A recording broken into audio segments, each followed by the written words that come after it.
The Real Talent Podcast is brought to you by The Agency, Australia's real estate.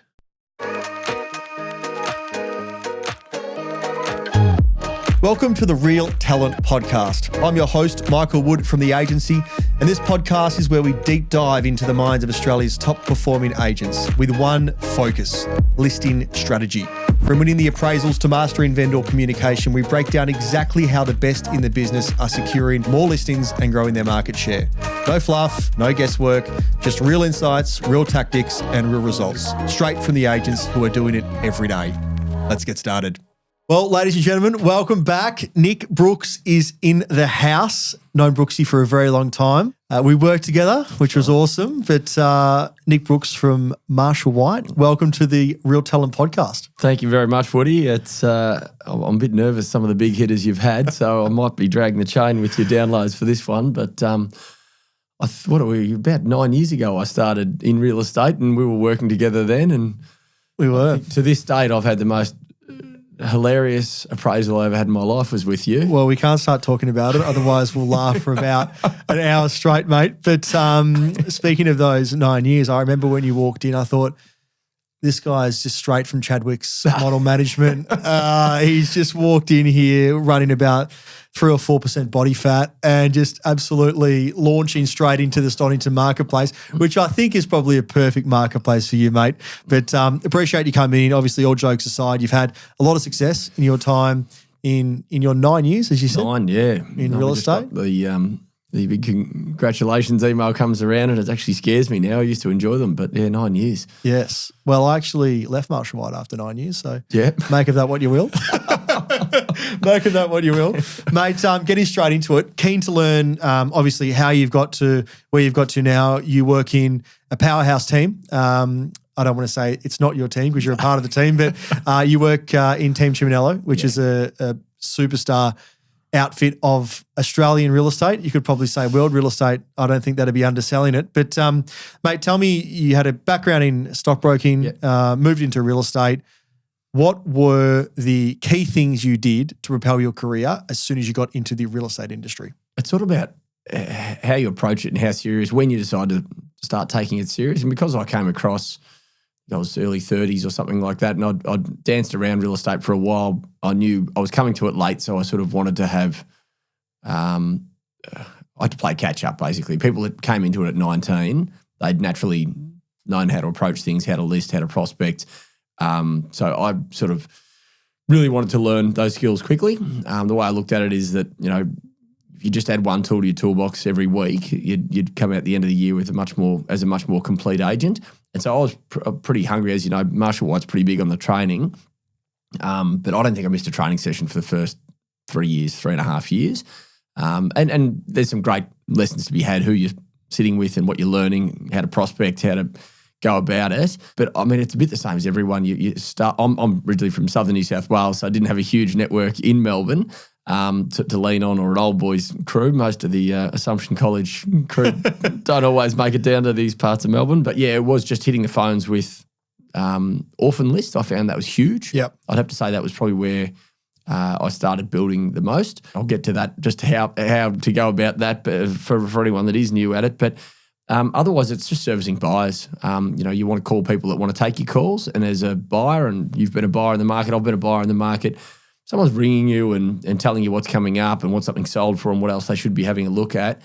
You're happy to take that call, and it's pretty easy that, you know, not long after that, you do end up getting on the other side or getting in the doors there. I know when we started, the scripts and dialogues at Marshall White around orphans was to ring and introduce yourself and say, look, it's been some time, or it's been 3 years since someone at Marshall White connected with you. I was just hoping I could reach out and maybe be your point of contact. I ended up doing a fair bit of work with the L&D team to restructure that, and I think it really is just about, because I'd been freshly not an agent from the other side. As an agent, you do have a bit of ego that you think, oh, no, I haven't called them for a year. They're probably sitting around wondering why Nick hasn't called them. People do not give a rat's toss at all about an agent calling them. They don't check their calendars. So I just felt that got the client offhand really early. Oh, we haven't spoken to you for 3 years. If someone rings me and says that, I'm like, yeah, why haven't you called me for 3 years? I start thinking, you know, that they have immediately. I'm offside with them, and so it was just a subtle change in that I usually ring you this time of year. I just had a note here to give you a call and check anything we should be keeping an eye out for you. And all of a sudden, this is the first time I've spoken to someone, but it was immediately bridging the gap. Hey, this guy calls me every year, apparently. Yeah. And instead of, can I sell your house, asking for something, you were offering them something, and is there something we should be keeping an eye out for you? Okay. And so immediately, their guard comes down because you do get a lot of bugger offs on your orphan calls. But I just found that was a way that, made it a lot warmer. And then I suppose the next part is being hyper-focused. And because I still remember my database after 6 months would have been a mess. It had someone in Brighton who'd saved my number, so I liked calling them because they'd say, hi, Nick. Someone in Kew. And it got to the point where someone would ring me. I thought, oh, yeah, they've called me in finally. And they were ringing about the property next door to them that I had no idea was even for sale. So if you're not going to be local and hyper-specific about what you do, I think that can take a lot longer to get going. So just touching on that orphan for anyone that's listening that sorry. No, that's okay, that doesn't know what that means. So that effectively yeah, good call. That effectively is someone who has dealt with an agent previously at that business, but that agent has lost touch. Dropped off, yeah. Yeah. And so a lot of businesses would be protective over that, and there'd be experienced agents. I'm sure you found this at your time at Marshall White where, that's my client. Marshall White's quite good at obviously allowing you to say, well, no, if that client hasn't been contacted, it's now up for grabs. Yeah. And I think any good company really should. I mean, sitting on data is useless. It's actually whether you're going to work it.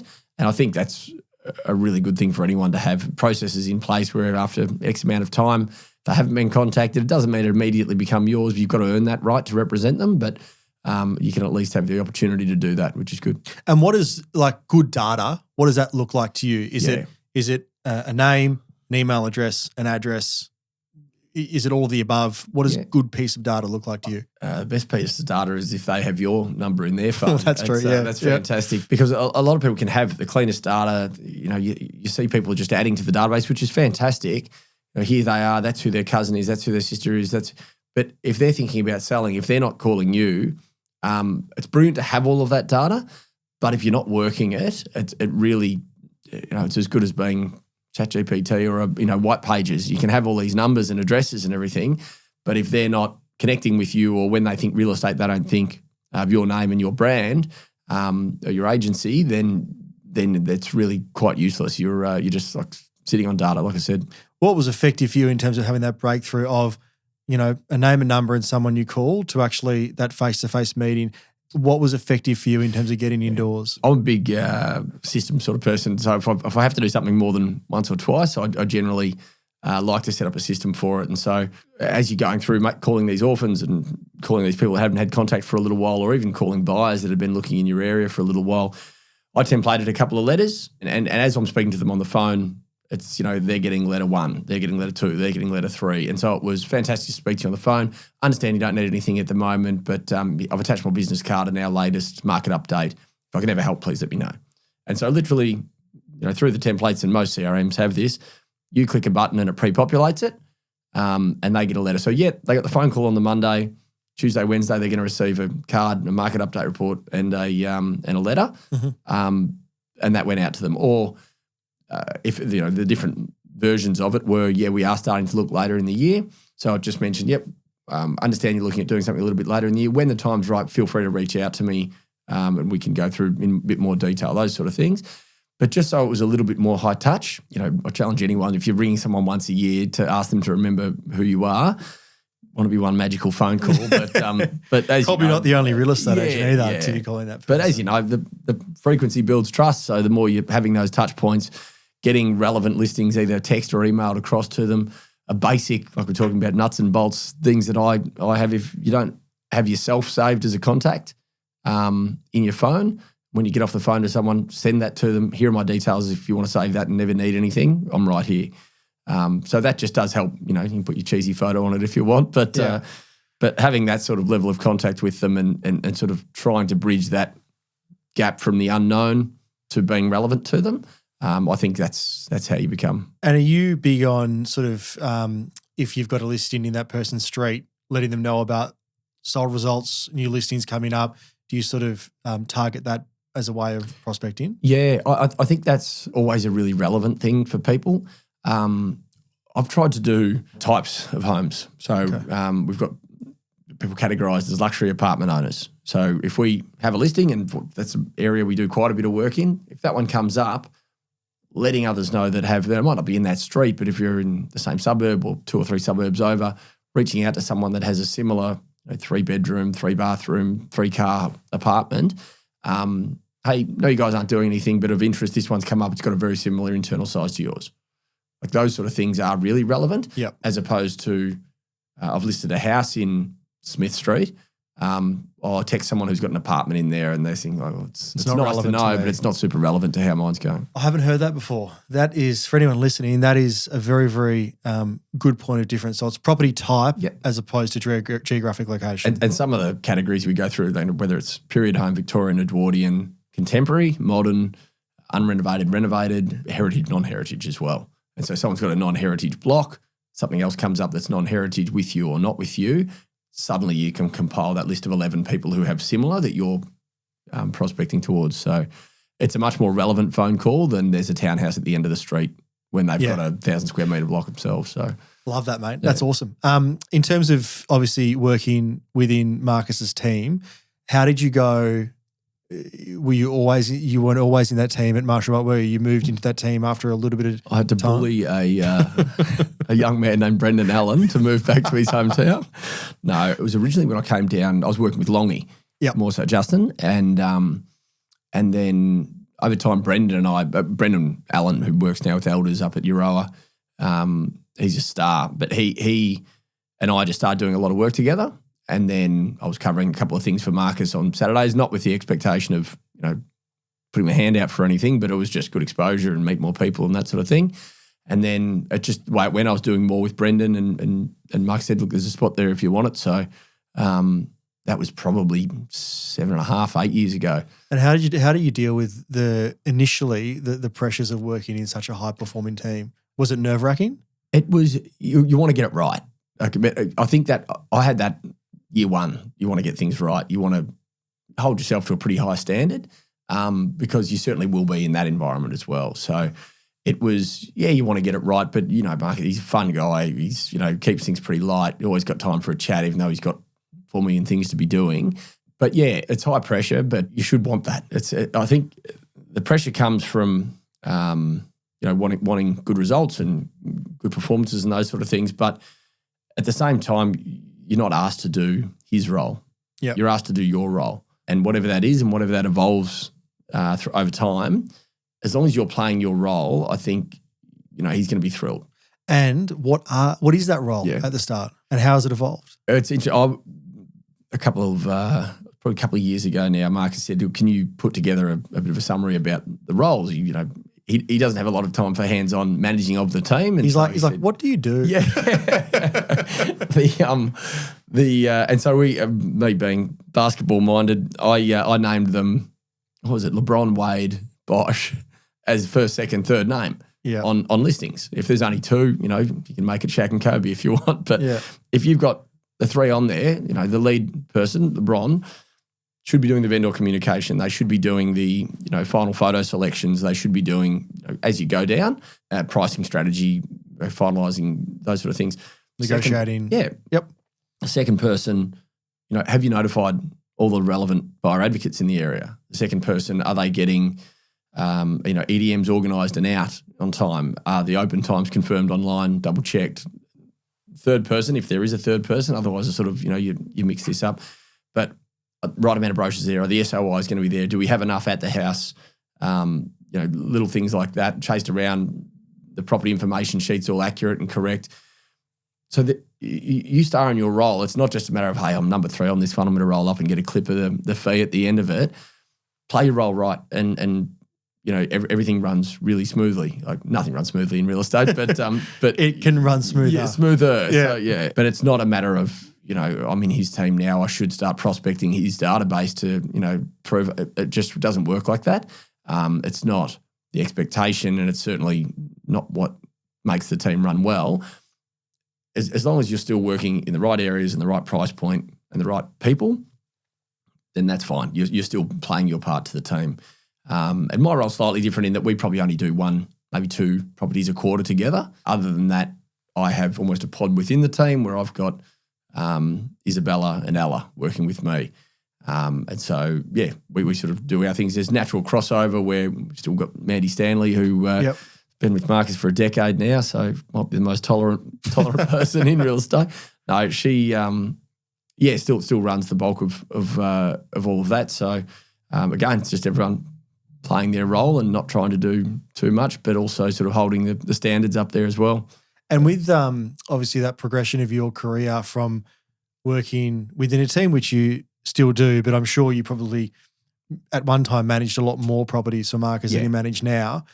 How did you find that transition of, obviously you would have been busy managing those listings, but also building your own database and trying to list your own property as well? I consider myself very fortunate because I know sometimes the buyer manager role it's almost seen as a frustration if you go and do listings on yourself, because you're there to sell my stuff. Yep. You're there to get those sold and keep getting them sold and sold. But Marcus, couldn't have been more fostering of hey, you've got this, you go and list that one, or hey, they've called me, but you're the right person for it, you go and chase that. And that's, you can't go and create that anywhere else. I was fortunate enough to have it and be working with him, but it very much what is it, the old Parko saying, you can't buy a jar of confidence by walking down High Street, but working with him was exactly that. He just said, if someone like that says, you've got this, go and do that, you'll be able to list that one, make sure you chase up this. It was just the ultimate confidence booster that you should be going out there and doing it, and there's no excuse not to do it, and you've got his support if you need it, but he wasn't going to sit there and handhold you. So, it was really good. And I think the other thing that not surprises me about you, but I think something that I admire is that your ability to put ego at the door, in terms of a lot of agents will say, well, no, I've worked in this team, I can do it myself, I can list and sell myself. Like, clearly you can, but I'm going to start my own team. Yeah. How have you not avoided that temptation, but is that something you were very conscious of? Have you been tempted?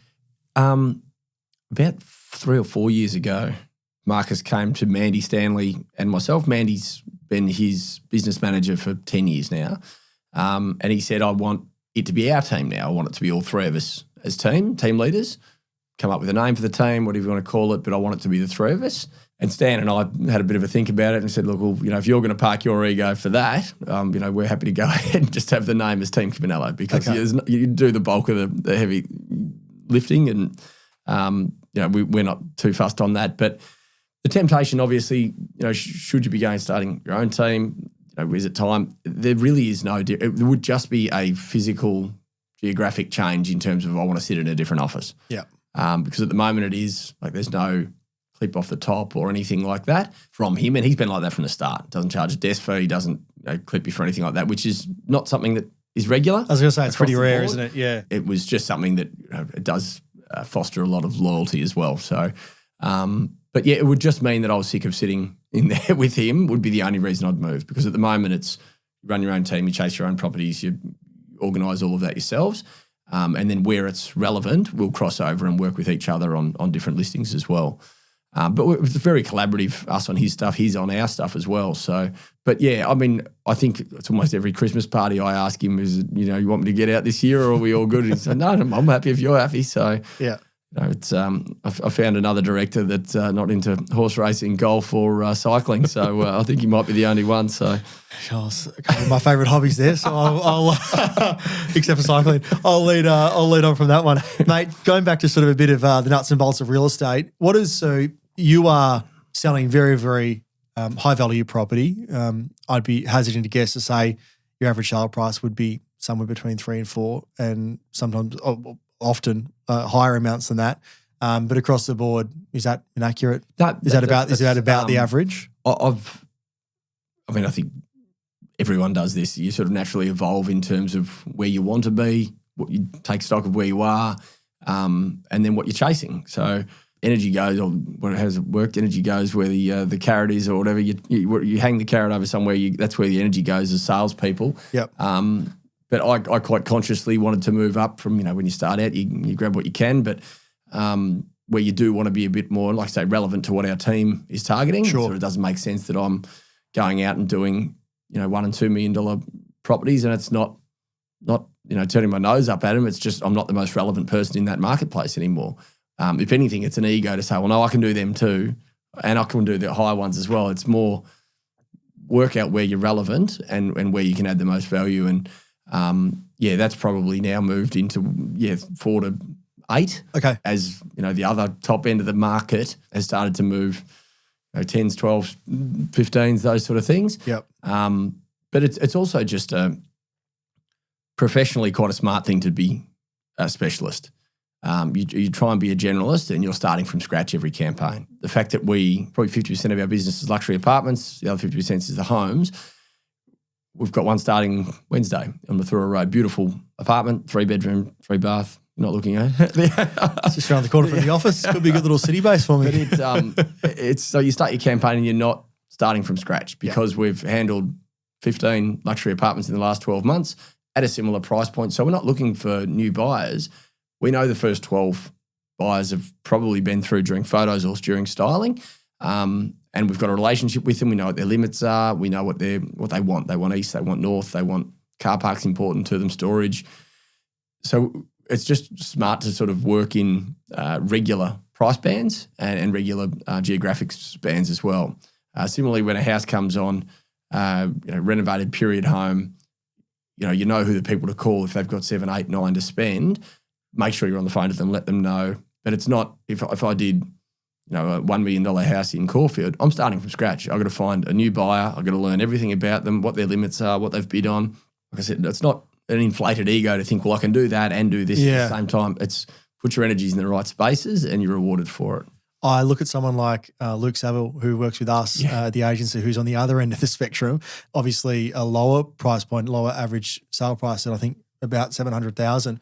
But, talk about putting your ego at the door. Like he gets invited into multi-million-dollar homes every single week and just the ability to say, nah, it's not my specialty. Yeah. Like I want to focus on what I focus on and that's going to best serve my clientele. And, still doing over $1 million in terms of gross comm. Phenomenal. But an amazing setup. What is your, for the prestige marketplace, does your pre-list, list and post-list strategy differ or is it just much the same? No, it'll depend on what the relationship is. Developers that I've worked with for 2 or 3 years, it's not so much, here are my wares, this is what the company's all about, these are our values. Less important for that, but more not cutting corners by any means. You still have to prove that you're the right person for the job every time. But if it's someone that you're pitching for, you do have to either bridge that gap to familiarity. But I think, and I've taken a leaf directly out of Marcus's from working with him, I'm not a big bring data to a listing. Yep, we'll drop a report off or a pre-list, that sort of thing. But reams and reams of comparable sales, probably I don't print anything out before I go. Know the sales inside out, know what they sold for when they sold, who the bidders were, where the underbidders were. But I find it, to set yourself out from another 3 or 4 agents. I don't know how some people sit there and see 4 agents, by the way. But if they sit there and see however many agents they're seeing and expect to elevate yourself from the pack, sitting there pointing at the same comparables as the last 3, I don't think it puts much distance. I'd rather sit there and have a one-to-one, eyeball them conversation. Where are you headed next? What's the go? What's the plan? When do you want to see it sold? Find out a bit more about them. Work out if that's someone you want to work with and they want to spend 4.5 weeks with me in a pretty high pressure campaign. I'd much rather do that. You can send the comparables later, or this is the one I referenced while we were chatting, but if we're going to get an hour together, I'd rather make it a meaningful hour, let you know what I'm about and how we're going to work for you, than just run off reams of comparable sales that anyone can do. Yeah. And so with that, obviously you're in the living room. What are some of the key points of difference that have been effective for you over your career? The ones you've missed, I reckon, teach you the most. I lost one that I thought should have been, pretty close to a guarantee, but they said, no, just someone's energy was just higher than yours. And so from then on, I'm like, okay, you can't come into something low energy. Like it's just the biggest asset. They don't want sleepy coming in the door. Similarly, market knowledge. Like you don't need to recite it like a maniac, every sale that's happened in order, chronologically or by geographic distance or anything like that. But when someone starts asking about something, having the right story to tell about the most relevant property. If it's something you've sold, that's really interesting. They were initially looking in Malvern East, but because this one has the access to the tram line, they were more inclined to and that comes from knowing your marketplace. Yeah. You can't just be a passive member of the real estate community. I think if you're not actually actively engaged, working out, what something sold for, why did that one get such a premium? Who were the buyers on it? Those sort of things. You need to be across all of that. Otherwise, you're just a bit of a spectator. Do you try to find out who you're competing with? More curiosity, not anything strategic. There's that urge to, let them know the warts on whoever they're speaking to. I don't think that ever serves well. I've never had that go spectacularly. Oh, really? He's a knob. I didn't realise that. They either know it or they don't. You're speaking with them. Yeah. They're still in business. But no, it's. I don't think it serves anything. That they see you as a bit of a mudslinger, and it's not a great look, I suppose. No, I completely agree. I will certainly have market share graphs that are really complementary, and I mean, it's not demeaning to another agency to show that they have never sold in this marketplace for 12 months. Yeah. But that's just facts. As we taught in the training, it's all well and good having those stats, but if it's just there to beat your chest, it's useless to the owner. You have to explain to them, how does that benefit you? Well, the reason that benefits is the volume of buyers we've met looking for a product like yours or a home like yours. We've met exponentially more buyers than, I don't think they've had a sale yet, but when they do, they've only had. So that's sort of, as long as it's relevant to the campaign. Yeah. And beneficial to the vendors. Yeah. What about chasing a listing once you've left? So what are some of the strategies that have been effective for you? I think they want someone who's active. Someone's looking to sell. It's weird. You don't want them to think you're the only one there, but if you pitch, the greatest thing you can send them is the 2 sales you had the next day, and then 2 more listings that you've got coming on. I think this guy's just he's on to it. There's relevant to us, but just being able to show that you are active in this marketplace, they're continually getting sales and listings. Sometimes a sold sticker can do more prospecting for you than any amount of calls, I think. So, and if you're constantly the one getting the sold sticker up, then that can do a lot of work. But pointing that out subtly, that hey, we just had this one sell as well. That was really popular. Yours will be, we would think probably a bit superior to this because of these reasons. But yeah, they're circling back the points of difference letter. What you're going to do versus competition potentially. So that's a letter you drop off after you've been to the listing appointment. Yeah. Is it next day? Is it different for every vendor? Yeah. If they've said we want to just digest it and we'll come back to you on Friday, I'd send relevant just listeds in that time, and even an invite to something on a Saturday. Look, we expect this one will sell really strongly. If you're around, and I know you may have made your decision by then, but we've got these 2 auctions on Saturday you should really come and have a look at.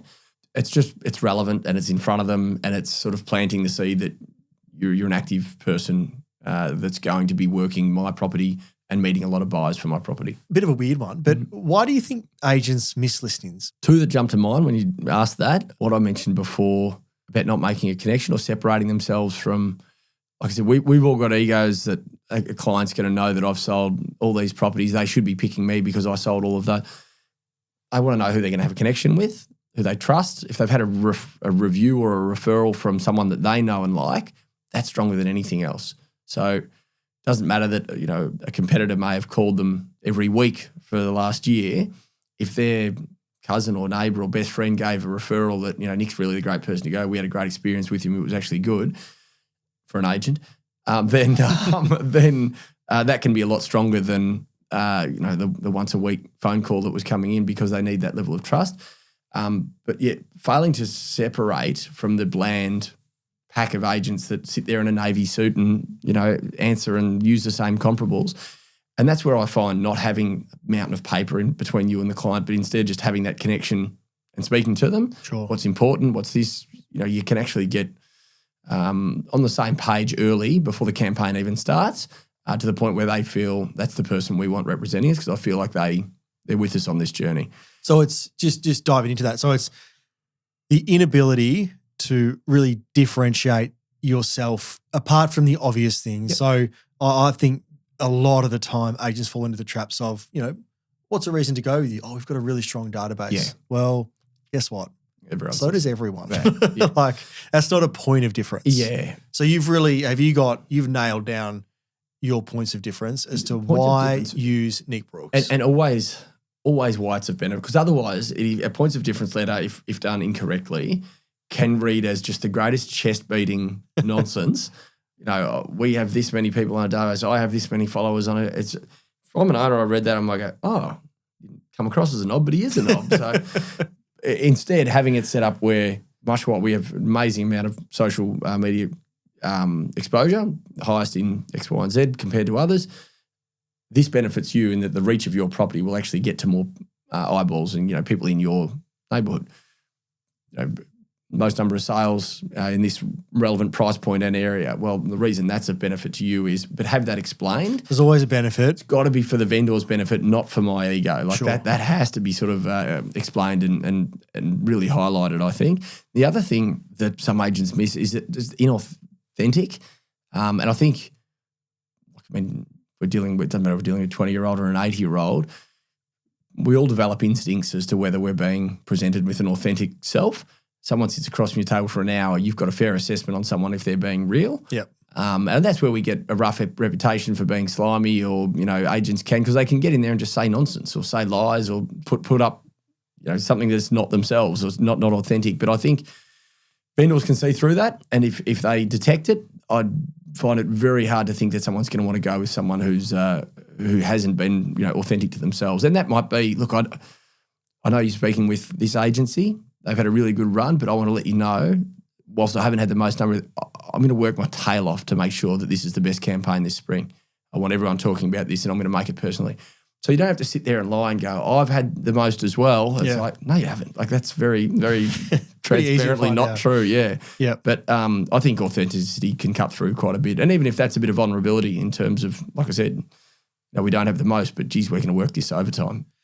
I lost one. It'll come on soon, actually, and break my heart. But I lost one, and we had like 80% of the market share. It was a luxury apartment, my area, and our price point. And they gave it to a two-man show. He's a young guy. He was so passionate about it. And I was just, okay, that's, you grin and bear that. But I can say that kid would have been, they said he was a kid, but would have just been laying it all out there that I'm going to bleed this property, live and breathe it until it's done. And the tip of the cap, he was in and he was authentic and he was vulnerable and they connected with him. So I remember training a training session years ago that I had, and the training was unified to every agent in the room. Yep. So it was to do with like knowledge and experience, and say that we've got great knowledge and say that we've got great experience and say we're great auctioneers and say we've got good tenacity. And I was like, this isn't relevant for 90% of the room. 10% of the room, it's great because you've got all those things. But I think you're right, like to point out your points of difference in a more authentic, but obviously like sell. It's got to be curated to you. I like the term sell what you've got. Yeah. Right? Yeah. So if female involvement you think is really important and you're a female, sell that. I can't sit there and sell that. Yeah. I think. I said to someone the other day when I started, I used to go with Maddie Kennedy occasionally. Yeah, Matt. Someone said it's a great combo because you've got experience and youth didn't, quite hungry and that sort of thing. That was my role, and the male-female dynamic. And I just thought, I don't get that label anymore. I'm not the youthful one that gets to come in, unfortunately. But I think the male-female thing's great. I think I put Ella Atkins, who's come on in our team and as sales for about 12 months ago now, and she came out of PM and just talk about hungry to want to be great. It's just brilliant. So it's great to watch, and she wants to know how can I get better every Monday? What do I do this week that I can be better at? And you're like, okay, well that's half the battle. Social media is obviously a big part of real estate now. How would you rank social media, the importance of social media versus calls? That's number one. And number two, what are you doing in social media to try to stand out a bit? A lot of people see the likes of Sav, but he's a bit of a unicorn, and people think, well, just started a TikTok account, better, it's going to start rolling in now. But I mean, I've worked with Lucas, known Luke for the same amount of time, but the amount of work that man does is phenomenal. Yeah. It's not, I do a couple of, I'm not on TikTok, mate. That's where I drew the line, but it's, it's not just I do a little bit of social media and millions come in. He's a worker. He's a grinder. He does the work. You've always got to keep the main thing, and that's real estate. Celebrate it, promote it, trumpet it afterwards, but it's not the main thing. It's, like I said, a sold sticker can do more than a post. Someone's driving past and seeing it's the Marshall White sold sticker while everything else is left for sale. That can have a lot of cut through, despite someone else being on Instagram telling them, like there's agencies that look like they'd have 90% market share and they have sub 5% in all of their chosen markets, but they're brilliant at marketing. At the end of the day, but the nuts and bolts, I think, is still the most important. Likes, follows, it's monopoly money. Yeah. I know it can monetize into real thing. No, I agree. But I think doing the work's the most important. Brilliant social media is super complimentary now. Like the ability to tell your story if you've had a great run of success, it's really important. And I think it's lost that a few of those agents that do amazing work and don't promote it, they're probably missing a step here or there where they could add that string to their bow. But any agent that thinks it is the bow is, I don't think that's the right approach just yet. I think Luke's an exception because I think he's got something like 13,000 Instagram followers or something like that. I think that largely agents would have, let's say they had 2,000 followers. 1,950 of those would be friends and family who aren't buyers. And the rest who aren't sellers, right? And co-agents.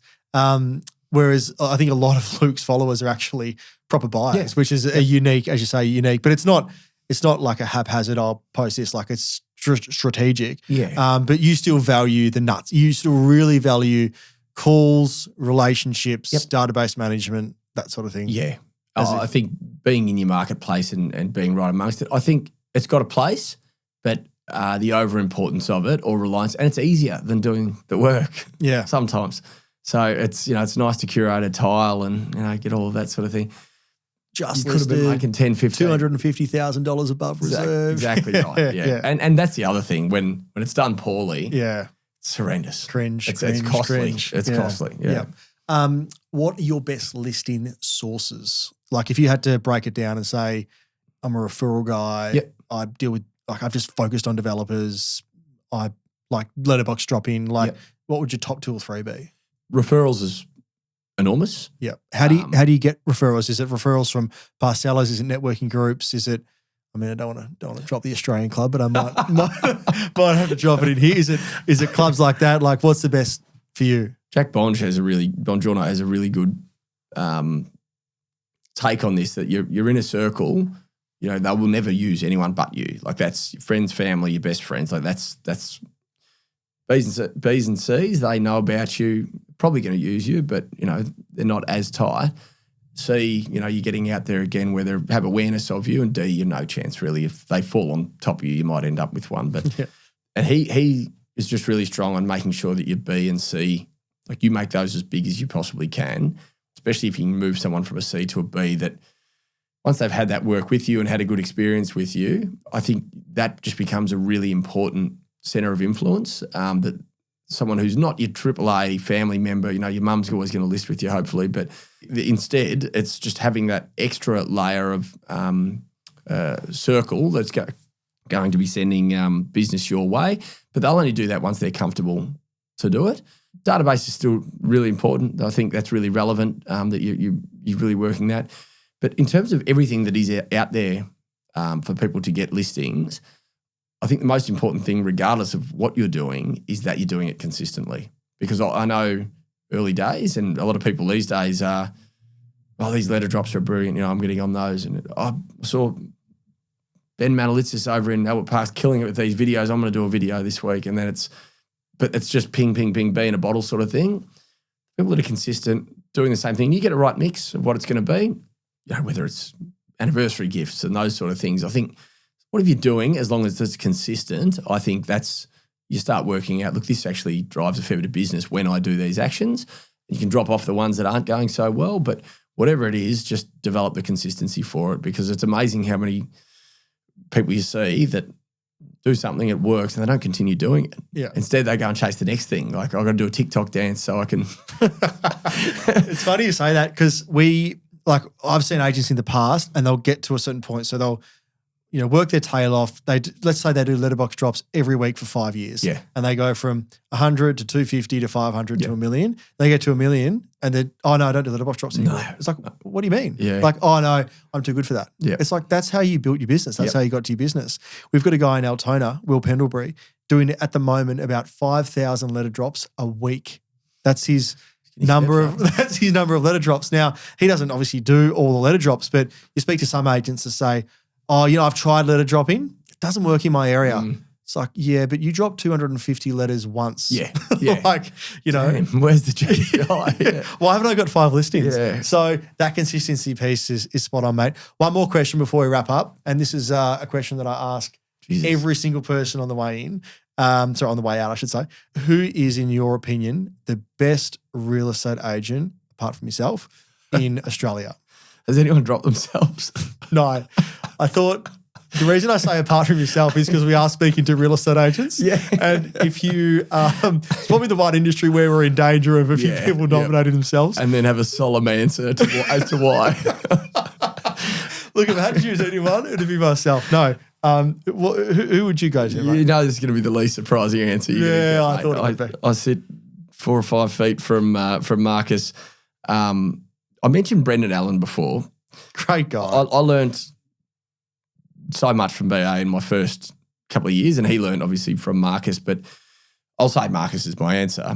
Sorry, Brendan. But Close, the one thing, the one consistency, everything's deliberate. Everything's thought out. Like, far too often, an agent, I got an offer. There's the offer to the owner. Like that. Like, there's just everything has to be a lot more considered and deliberate. Well, got an offer. Did I push them for their max, or did I just take it on? Did I ask them if that's their best and final, if I need to come back to them if someone else is higher? Like, everything is so considered with that man. Marketing, those sort of things. Why are we shooting it from there? Are we doing a bomb shot? Are we doing drone work? With the styling, how do we go about it? Do we need photos? Do we need to pare it back? Do we need to ramp something up in different rooms? Like, everything is so deliberate about the way he goes about it, but also extremely efficient to be able to do the volume he does and the value he does. There's people that will write more in a year, but in terms of having that focus on his marketplace and being just such the most undeniable person you need to speak to if you're selling in that price point. And then to have the results to back it up. Like, you can have all that other stuff, but if you're not getting the results, and his last 5 years has just been, like, you say COVID, I'm sure before that he was doing exceptionally well. He was doing exceptionally well as well, but just catapulting into, like, you can't really list at that price point and not have at least called him in. And I think it's just a testament. He keeps getting the results and putting in the work. Yeah. The funny thing is, like, I was speaking to someone about this a few months ago. The interesting thing about Marcus is, like, it's the most lucrative marketplace in Australia. Yep. Well, with the exception of probably parts of Sydney. Yeah.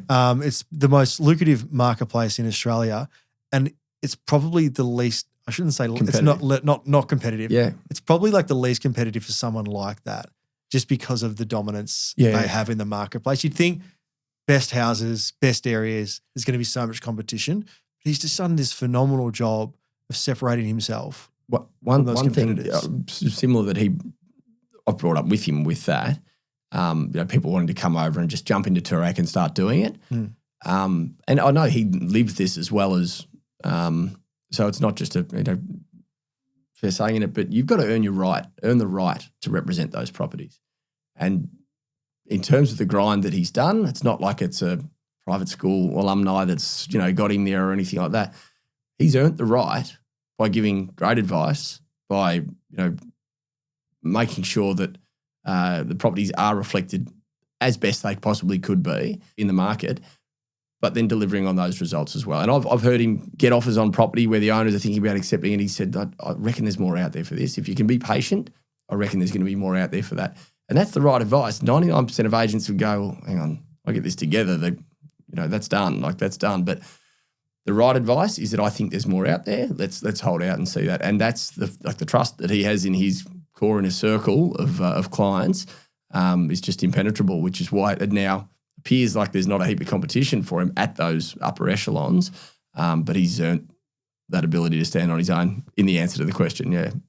No, it's a phenomenal business, mate. And not only his, mate, but also yours. Like, you are, I think, I could be wrong when I say this, so, maybe don't fact check if you're listening. But I think the shortest time frame in anyone that has started at Marshall White to becoming a director, you have to be one of the top couple. Yeah, I still remember when James Connell called me in for a coffee, and it was just before this time of year awards night. And he said, I want to have a coffee. He said, sat down, he goes, you know why I'm having a chat with you? And I was a bit bristly because I wanted to be made partner.